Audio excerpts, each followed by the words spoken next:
This is going to be a dark video, and this is your warning. If you are hypersensitive to sad stories or raw emotional pain, then skip this video, please. There will be no pictures involved. I just need to get some things out there, I guess. When Alex started this, when he was 12, back in 2017 in Hampton, the biggest hoarding situations we got were like 10. And for the most part, guinea pigs were in okay condition. Since being at the Salisbury location, since 2020, we have seen things that are beyond horrendous. And we don't show you guys everything because a lot of people can't take looking at it or they can't stomach it. Yet, we're stuck with these images in our head, and we're stuck with the sad stories, and we're stuck with the neglect cases and the abuse cases. Like, honestly, we've seen guinea pigs missing limbs, missing teeth, missing toes, chunks taken out of their bodies, bone infections, skin infections, sebaceous cysts, tumors, cancers, exploding eyeballs, blindness, deafness, bumblefoot that goes into the bone, starvation to the point of being emaciated, dehydrated to the point that their eyeballs are sunk in. Some of them come in so much pain, it hurts them to even be held. And of course, I'm the crazy lady with a shitload of rings and bangles, but the one thing that I teach people to do is how to use their energy to take the pain away from other animals. And there are just some days that we literally drain every bit of energy from our bodies trying to help these piggies. We get tired, we get cranky, we get sad, and we get pissed off, honestly.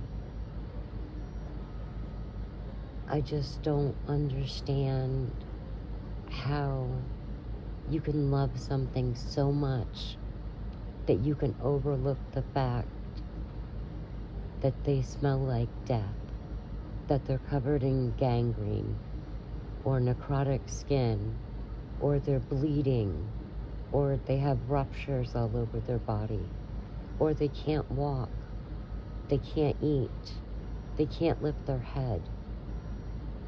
Like, how fucking insane it is that when people walk in with animals in the conditions that they're coming in lately, and we have to say, we understand, it's okay, we'll fix it. We deal with the vet bills, we deal with holding them until they die. We're the ones that stay up all night with them, crying and praying that they'll either pass peacefully or that we could just give them enough healing energy so they make it. Like, I know I'm preaching to the choir. Our village is absolutely fucking amazing. And when we started this, our village was small. They did what they could, but they believed in what we did. Since being at the Salisbury location, we're like in the thousands with followers. The downside is that people think we are a bigger operation than we actually are. We have 1,300 square feet of space. We have anywhere from 200 to 500 guinea pigs in the sanctuary physically at any given time. We have anywhere from 1,200 to 1,600 guinea pigs in foster homes, hospice homes, end of life. Just, they need to go home with somebody to the night, just to be held all night so that they can pass with somebody showing them kindness and care and love.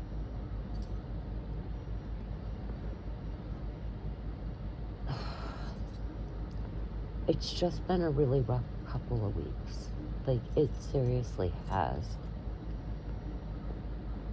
As a pet owner myself, we have dogs, cats, plus the guinea pigs at the sanctuary. We check on 200 to 500 guinea pigs a day. We make sure we note anything. Are they getting a cyst, a tumor, a sebaceous cyst, whatever? We keep a list. How is it that with minimal staff, generally during the week, there's maybe 10 people total that come in on various days, although some of us are there 7 days a week. So we're checking this many guinea pigs on an almost daily basis, and yet guinea pigs with holes in their side. Oh, I never noticed that. Guinea pigs with extreme mammary tumors. Oh, I never noticed that. Guinea pigs with lacerations, hay poke, corneal scratches in their eyes. Oh, I never noticed that. Guinea pigs with bumblefoot so bad that there are holes in their feet. Oh, I never noticed that. Guinea pigs whose faces are crusted with boogers and everything else. Oh, I never noticed that.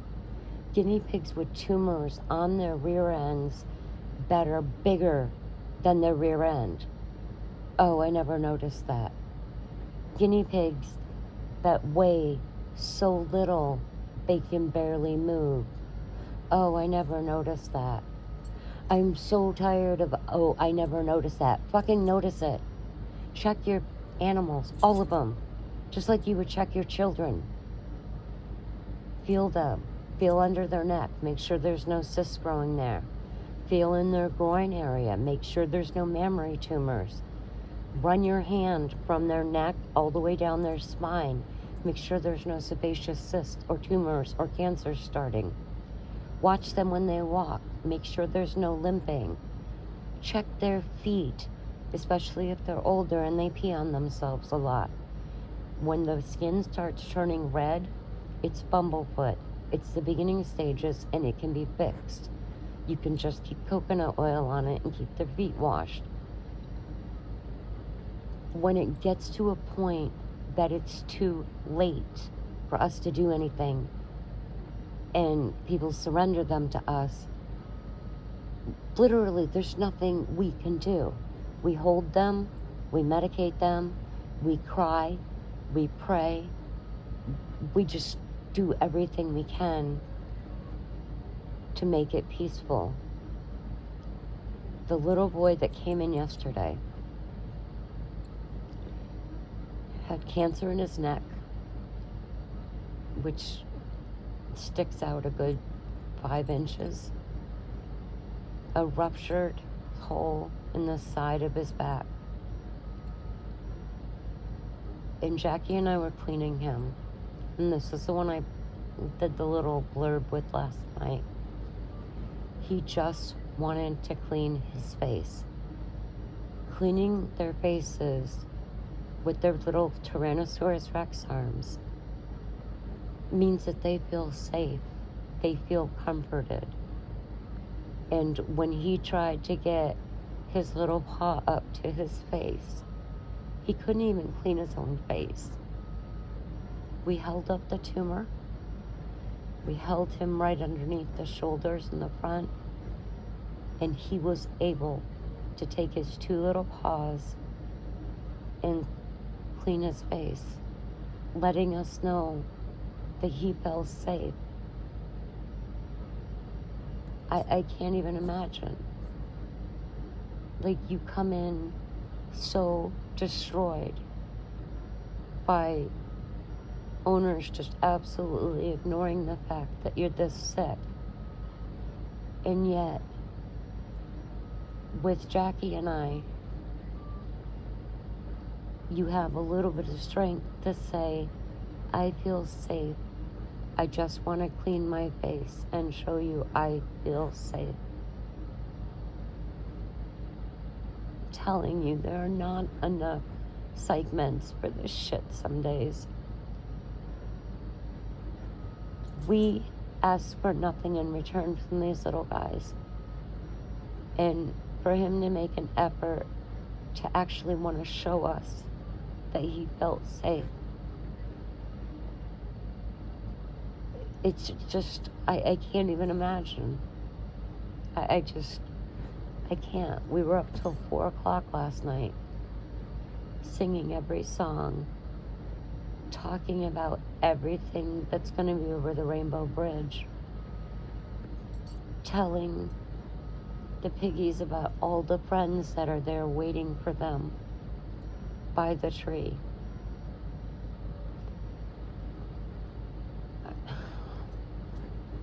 This is really hard to deal with sometimes. It just really is.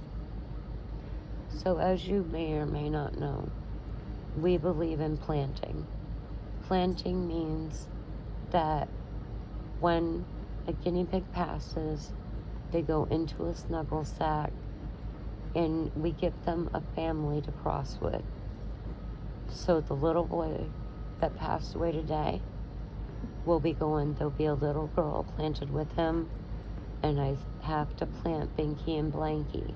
So that's going to be their little family crossing over the Rainbow Bridge.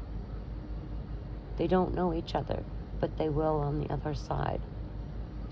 We plant them with a tree or a flower or a bush to symbolize the tree that they will meet under when they cross over the Rainbow Bridge. But I will tell you, the amount of crossings this year is beyond comprehension. And it's not anything that we do wrong. And a lot of times it's not anything the families do wrong when they bring them in. However, if you notice any opening anywhere on your guinea pig that's not supposed to be there, you really have to take them to the vet. And I understand, you can't afford a vet or whatever. Just bring them into us. We'll see what we can do. We'll help come up with a plan. Like, stop letting them suffer. There are things that can be done. Like, Jackie and I really go above and beyond using our medical knowledge. She was an OBGYN nurse. I was a trauma nurse. And then I worked on the burn floor. And the things we've learned dealing with kids and humans in general have really helped to give us at least a base platform of knowledge for treating everything that comes in, not as vets, but as pre-vet visits. When people bring in guinea pigs that are so sick, literally, we beg for money every day to get them to the vet. I would rather have somebody bring in a sick guinea pig that can be saved and borrow money to get the vet money to save that guinea pig than have somebody wait until the last minute where it doesn't cost us anything other than the pain meds because they're going to cross on their own. It's not humane to let them suffer. It's just not. And I'm never going to understand it. But I'm a real person. And most of you know I can be the crankiest ass bitch ever. But it's not without justification. Eventually you get tired of people's stories and people's lies, people's ignorance, people's blindness to what's going on with their animals. I just needed to share all that with you guys.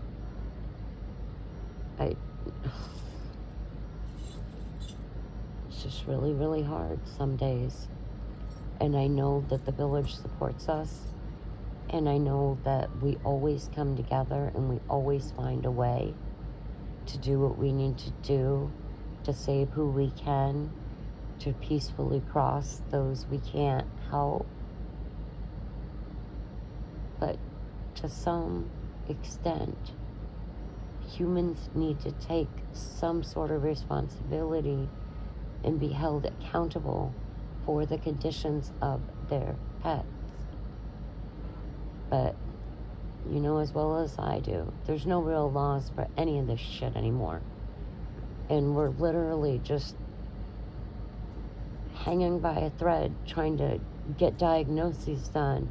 We have to put in order who gets to go to the vet first based on emergent need. And I don't like having to do that. I would love to take everybody at the same time and get them all taken care of. But that's not real. Our village is middle class for the most part. We don't have tons of money. None of us do. I'm always broke. Jackie's always broke. We don't have anything because we take everything we get and we put it into the sanctuary.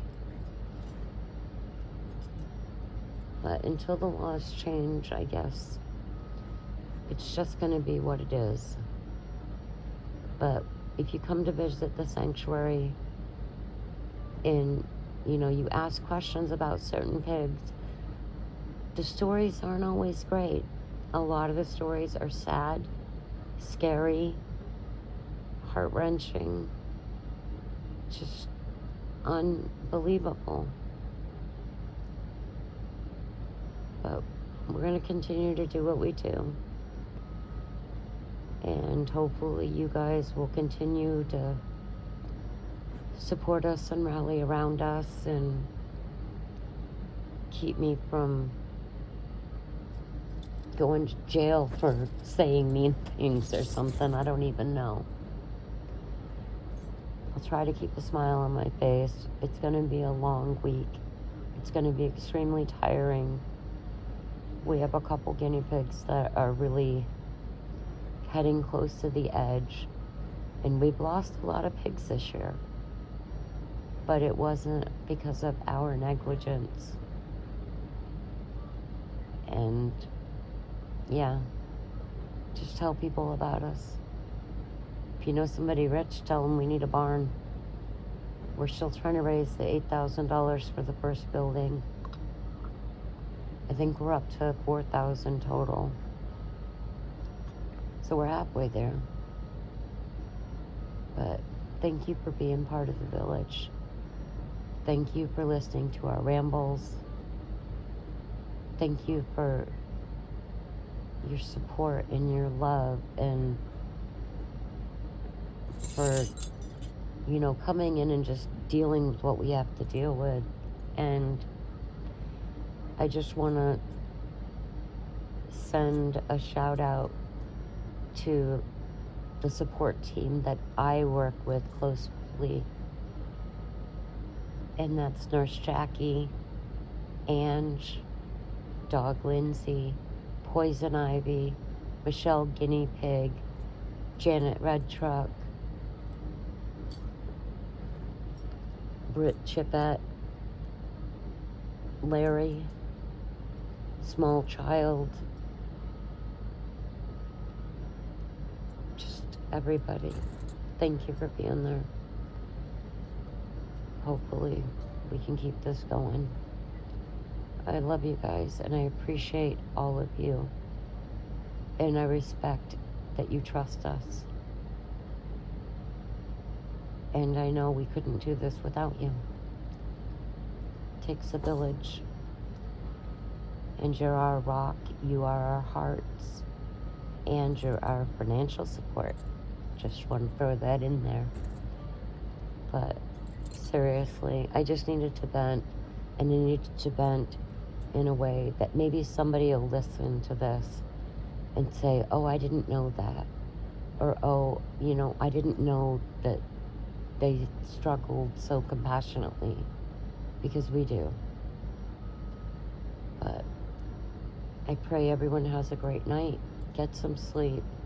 I'm going to try to, but more than likely I'm going to end up on the phone with Jackie all night, because she's the only one that's a night owl with me. But until tomorrow, thank you for listening. I love you guys. Good night.